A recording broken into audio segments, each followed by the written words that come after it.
You open your laptop, go to LinkedIn, hit apply 200 times, and then... What is going on?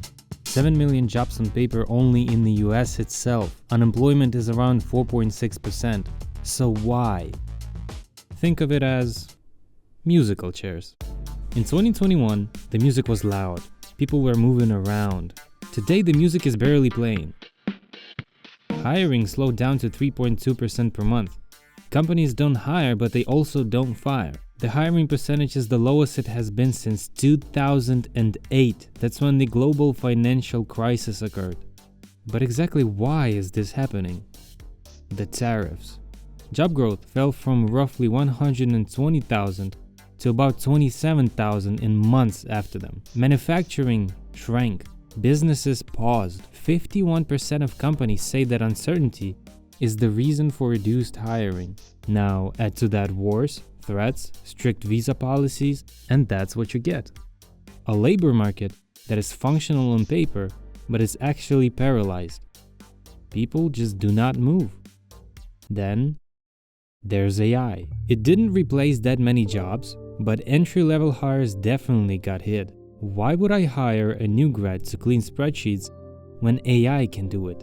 We went from 41% of new grads landing a job in 2024 to 30%. The capital moved from headhunt to AI hunt, and AI develops more and more, making companies even more confused. What to do, on what to spend, how to be in line with the race. Instead, what those people should have done is subscribe to our free weekly newsletter at moneymoves.news. But oh well, they do like to miss out on things. And missing out is exactly what happens with recruiters when you send them your resume.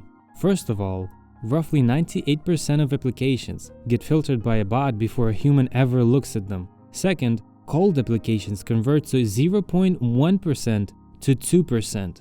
Referrals at 11%, so it's the who you know game now. And from 2021, there has been 93% more applications, while teams are 14% smaller. The job market is bullshit, let's not sugarcoat it. Here are 3 scenarios of what can happen in the near future. Scenario 1. A little optimistic. If Trump stops being a villain and we get at least a little certainty in tariffs and trade policies, then it's possible that unemployment will stabilize in around 4.4%. Scenario 2. Base case. If nothing changes, nothing changes. That's it. Scenario 3. Most realistic. Instead of getting a job with your current skills, you'll have to learn more and send even more applications to get the same level job as before. Those who have a lot of experience will dominate those who don't, and a lot will depend on the sector you're in. For example, tech and healthcare will probably be relatively good, while retail and manufacturing, not so much. That's it. Good luck.